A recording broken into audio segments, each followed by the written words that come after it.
Cher frère Mehmet, salam alaikum. Alaikum salam wa rahmatullahi wa barakatuh. J'espère que tu vas bien. Alhamdulillah, et toi? Alhamdulillah, que le jeûne se passe bien. Ouais, ça va. Un petit peu difficile, mais ça va. Donc Mais on est on ensemble. mais on n'est pas là pour parler du jeûne. Ouais, ça fait partie des folies. Donc on est On ensemble pour. on n'est pas là pour parler de politesse non plus. Bon, j'éviterai à l'avenir alors.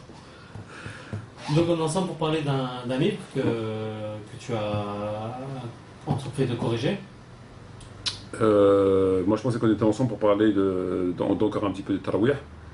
Mais du coup, je pense qu'on va aborder les deux sujets. D'accord. Puisque c'est des sujets très brefs, on va les aborder, d'autant plus qu'on n'avait pas grand-chose à faire aujourd'hui au bureau. Donc on va en profiter pour faire, on a en profité pour faire cette vidéo et on va faire les deux sujets Inch'Allah ensemble. Donc je prends la parole, si tu veux bien. Alors, formule de salutation. A'udhu billahi minash shaitanir rajim. Bismillahir rahmanir rahim. Wa salatu wa salam ala sayyidina Muhammadin wa ala alihi wa ashabihi ajma'in. Wassalamu alaikum wa rahmatullahi wa barakatuh. Salam à vous, très chers frères, très chères sœurs. Et le bonsoir aux éventuels non-musulmans qui nous écouteraient, notamment les renseignements généraux.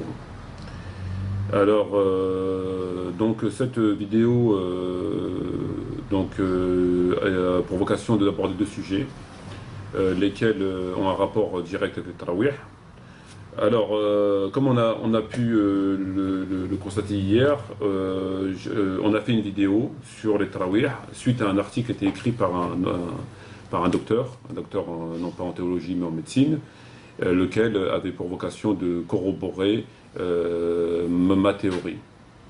Alors nous avons analysé son texte, on a pu constater de façon très aisément que son texte était dénué de tout sens et de toute objectivité, etc. Ça me semble évident. On a pu constater quelque chose qui m'avait particulièrement interpellé, et c'est la raison pour laquelle j'avais fait cette vidéo, qui m'avait incité à faire cette vidéo, parce qu'en dehors de cette raison-là, c'était comme ce qu'on sait, toujours la même chose, hein. C'était le fait qu'il avait soi-disant prétendu que le texte Faswa Ayyuhannas fi buyutikum ne faisait pas allusion au Tarawih, mais à la retraite spirituelle. C'est quelque chose qu'il est le premier à l'avoir dit. Donc c'est quelque chose qui est quand même très grave, c'est une dénaturation, c'est simplement une dénaturation, puisque tous les savants, depuis l'histoire de l'islam, ont toujours mis ce texte dans les Tarawih, il fait bien partie de Tarawih, et un certain nombre d'éléments objectifs nous permettent de conclure en ce sens, dont entre autres le fait que c'est exactement le même texte que les autres, c'est-à-dire les prières un jour, 2 jours, etc. et après. Donc c'est exactement le même. Donc c'est juste la fin qui change, dans les autres ça change, moins radicalement mais ça change. Alors, c'est quelque chose c'est une dénaturation, on appelle ça une dénaturation, à défaut de pouvoir expliquer le hadith dans leur sens, on constate qu'ils n'ont pas de limite et qu'ils vont carrément jusqu'à dénaturer les propos du prophète, et c'est quelque chose qui est vraiment à un niveau très élevé dans ce qu'on peut appeler un crime. Voilà. Et les premières victimes de ce crime, c'est les musulmans eux-mêmes, à commencer par les musulmans novices, puisque les gens qui ont un minimum de science, ils connaissent. Ça c'était dans un premier temps, relayé par des sites dont on connaît le laxisme total au niveau de la religion, qui sont pour un islam républicain, un islam rampant, un islam des 3 versets. Il n'est pas étonnant de trouver ce genre de texte. Parce qu'en général, les sites qui hébergent les propos de Tariq Ramadan et consorts sont toujours des sites qui combattent l'islam, ce qu'on appelle entre guillemets l'islamisme. Donc dès lors que tu vois des articles sur un certain nombre de ces sites-là, tu peux être sûr et certain, ce sera forcément des articles qui sont à tendance Tariq Ramadan, Républicaine. voilà. Donc c'est pas du tout étonnant. Voilà. En ce qui concerne le hadith Faslu Ayyuhannas fi buyutikum, c'était pour faire un petit rappel par rapport à ça. Et donc j'ai pu constater que ce docteur avait écrit un livre. Donc j'ai acheté ce livre que je présente là. D'accord. Donc ce que dit vraiment le Coran aux éditions SRBS. Et j'ai commencé à feuilleter ce livre. Et en fait j'ai pu constater que c'est classique chez lui de la dénaturation. C'est quelque chose qui est classique. Il dénature. Donc j'ai feuilleté un petit peu le livre, j'en suis à la page 40, et c'est déjà catastrophique. C'est pour ça qu'on prend une vidéo ultérieurement, pour mettre en garde justement contre cet auteur-là, et ce livre-là, et je rapporterai les preuves ultérieurement, Inch'Allah, que c'est vraiment extrêmement grave ce qu'il dit.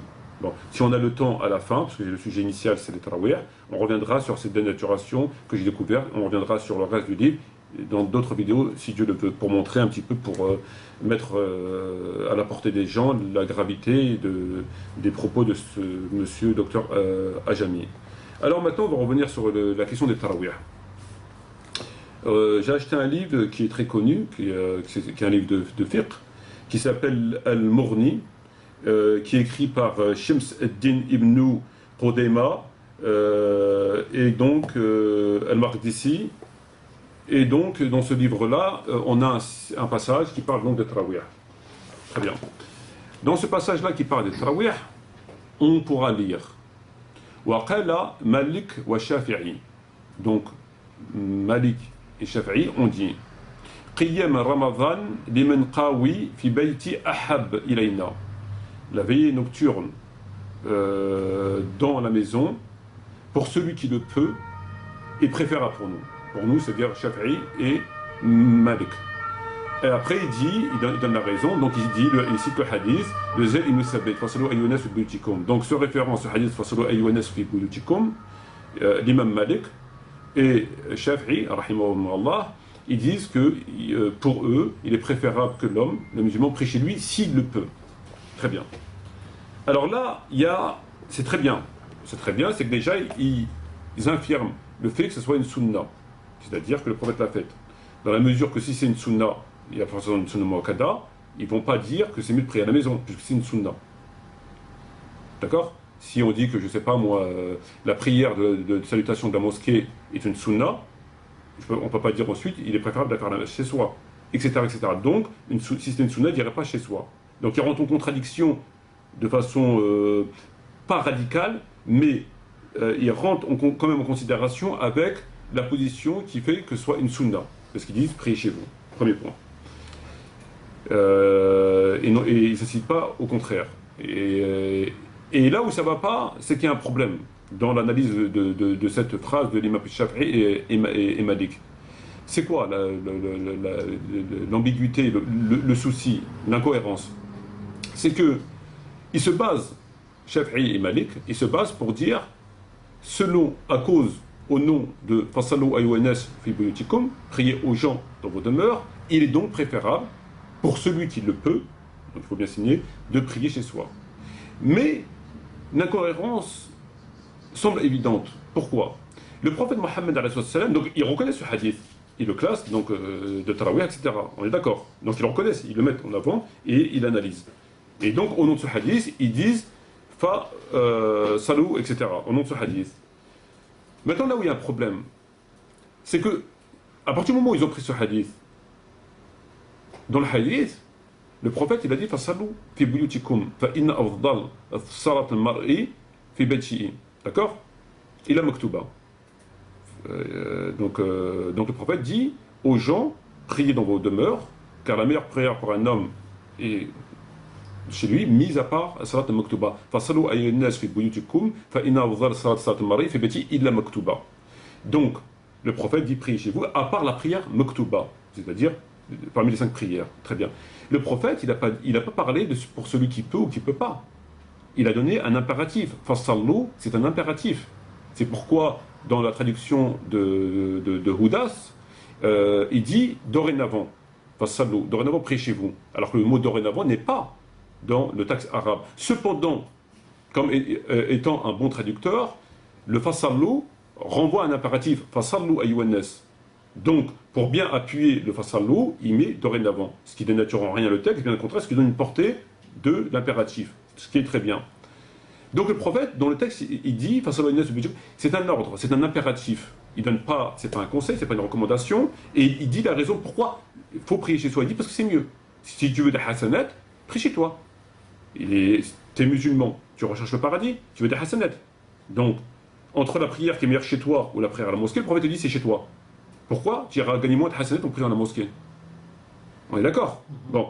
Donc le prophète, c'est un ordre, c'est un impératif, il te donne la raison pour laquelle tu dois prier chez toi. Très bien.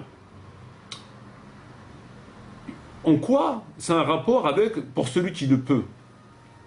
Pourquoi Shafi'i et l'imam Malik disent pour celui qui le peut? Ça veut dire quoi? Est-ce que le prophète, quand il dit il dit pour celui qui le peut? Celui qui le peut renvoie à quoi? À quelle obligation religieuse au niveau de Salat al-Qiyam al-Lil? Est-ce que le musulman, donc Salat al-Qiyam al-Lil, il est contraint de faire une performance?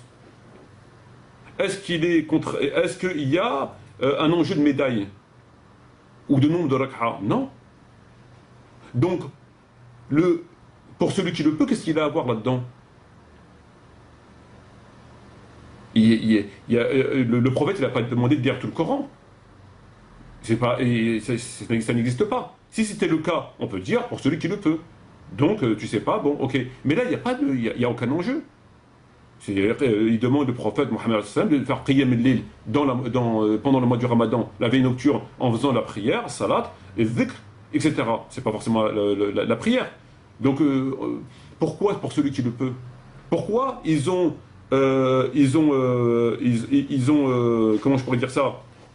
Ils ont soumis le hadith à celui qui le peut. C'est-à-dire le hadith n'est validé dans son sens absolu que si pour celui qui le peut.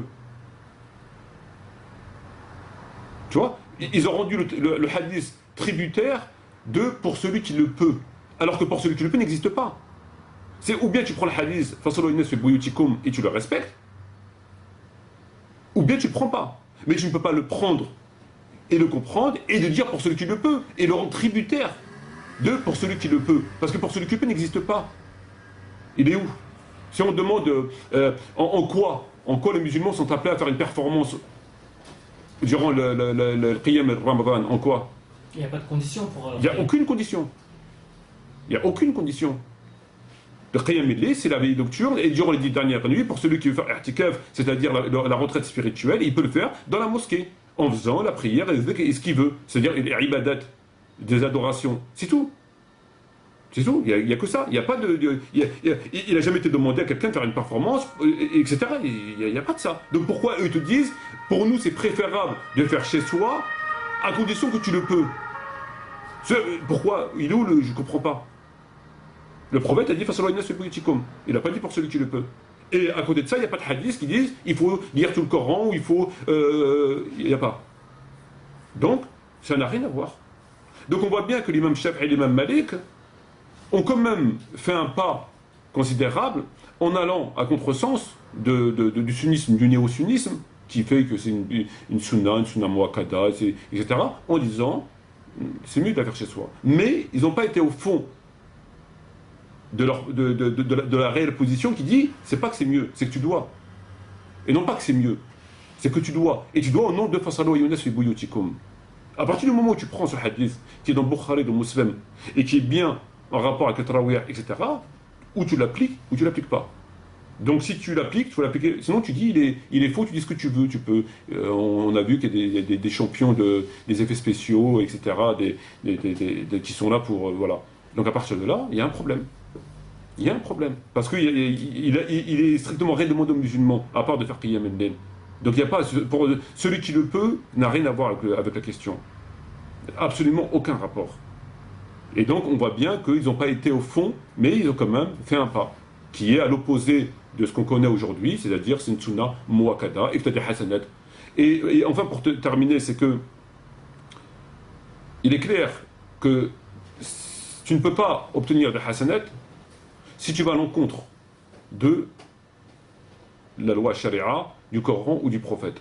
Donc si toi tu veux des hasanat pour faire, il faut que ton œuvre, ton acte, tes œuvres, ils soient conformes à la religion.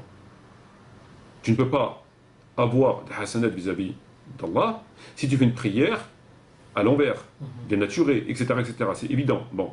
Si pour que ton acte soit avalisé par Dieu, il faut que ton acte soit conforme. Même s'il n'est pas conforme parce que tu ne connais pas vraiment la science, il y a des divergences, mais en tout cas sur le fond, il soit conforme. Est-ce qu'il est concevable que tu puisses rechercher la bénédiction de Dieu, les hasanat, l'agrément de Dieu, si dans un premier temps, tu vas à l'encontre de Fasalu Younes fi Buyutikum, donc de ce qu'a dit le prophète, et en deuxième lieu, c'est que visiblement, tu n'as pas besoin d'avoir ta prière meilleure. Il te dit, ta prière, elle est mieux chez toi, mais tu dis non. Moi, je ne vais pas chez moi, je vais faire à la mosquée. Je préfère avoir une prière moins bien. Faire la meilleure prière pour l'homme, c'est celle qui est faite chez lui. Ben non, je ne veux pas. Je préfère faire la mosquée, ça n'a pas de sens. Il te dit que ta prière, elle est mieux chez toi. Pourquoi tu vas à la mosquée? C'est quand même très grave. Et pour terminer le sujet, c'est que, contrairement à ce que Dr Ajami a voulu dire, que ce hadith, etc., quelque chose qui était tout à fait nouveau, l'histoire des Tarawih sur la question, c'est que on peut l'analyser très rapidement. On a pu constater que le prophète Mohammed n'avait pas prié avec ses compagnons, puisque dans les textes en arabe, il dit Salla rajul bi salati'i, Salla rajul bi salati'i à chaque fois. Donc l'homme a prié selon la prière du prophète, et non pas ma'a, ou alors khalfa, ou wara rasoul, d'accord, dans tous les textes. De deux, on a pu voir qu'à chaque fois, le prophète avait dit j'ai vu ce que vous avez fait, etc. Donc c'est pas possible, c'est évident, c'est impossible. Et le troisièmement, c'est que le hadith qui dit Fasalu ayyuhanas fi buyutikum fait autorité par rapport à ceux qui disent ceux qui m'ont seulement empêché de vous rejoindre. Pour la simple et bonne raison que les éléments chronologiques par rapport à Tarawih le confirment par le fait que les compagnons ont cessé, que cette pratique n'a revu le jour que durant le califat Omar ibn Khattab radhiyallahu anhu. Donc un certain nombre d'éléments le confirment par rapport au fait que la loi régulière sur l'islam, régulière sur la prière, impose aux musulmans de faire tout ce qui est nafila chez soi, et non pas la mosquée. C'est une loi régulière qui touche les tarawih, tout ce qu'on voudra, à part les sunnahs établis par le prophète, la prière de l'éclipse, la prière de l'épée, etc. Et que, en réalité, l'histoire de tarawih, c'est que tout simplement, comme on a pu le voir, c'est que le prophète, dans un premier temps, a fait ses prières tout seul, il a été suivi à son insu, il est parti d'aller voir, il leur a dit j'ai vu ce que vous avez fait, etc., ce qui m'a empêché de vous rejoindre et que j'ai créé ça pour une obligation. Il a continué à les faire et qu'ils n'avaient pas arrêté, malgré ce qu'il leur avait dit. Donc, il était obligé de prendre des mesures beaucoup plus graves, beaucoup plus importantes, ce qui a été de rester chez lui, enfermé. Et même après cela, ils sont venus jeter des cailloux à sa porte pour qu'il sorte. Et là, il est sorti. Et il leur a dit je crains que cette faute, etc. etc. Il leur a sorti sa règle, dorénavant, priez chez vous, etc. Voilà. Donc c'est pour ça que dans le hadith, on trouve le récit de Aïcha qui dit, il a simplement dit, etc. Et qu'ensuite on trouve celui-là. C'est parce que la chronologie et le fin mot de l'histoire, c'est que les compagnons avaient arrêté. C'est qu'ils ont compris, etc. Ils avaient arrêté. Donc il n'y a plus de doute possible sur cette question-là. Voilà. En ce qui me concerne en tout cas. Je ne sais pas s'il nous reste du temps, si... Il nous reste 2 minutes. Non. Malheureusement, on ne pourra pas aborder ce livre-là. Donc celui qui s'est permis d'écrire n'importe quoi et d'inventer un mensonge en ce mois de Ramadan inadmissible, qui peut égarer, c'est quand même grave, tout ça pour continuer à faire... Enfin, s'il veut faire tarawih, qu'il fasse tarawih, mais qu'il ne mette pas ça sur le dos du prophète, ou qu'il arrête d'inventer. Faites tarawih toute l'année si vous voulez, mais ne cherchez pas à mettre ça sur le dos du prophète ou de Bukhari ou je ne sais trop qui. Donc, et là, grâce à Dieu, on a son livre, et dans ce livre-là, qui est le sien, on va extraire les textes qui démontreront de façon parfaitement claire que ce docteur Ajami est un semblable de Tariq, en fait, est un semblable tout simplement de M. Tariq Ramadan. Voilà. Je te remercie mon frère. C'est moi qui te remercie. On mettra ces textes sur le net et en vidéo, Inch'Allah. Voilà, c'est bientôt l'heure de Ftour, donc je te remercie de ta présence. Je remercie nos frères et sœurs encore une fois de nous avoir écoutés. Je les appelle à la plus de vigueur par rapport à la science religieuse. Je vous dis shukran jazirin, wa salam alaikum wa rahmatullahi wa barakatuh, et à la prochaine.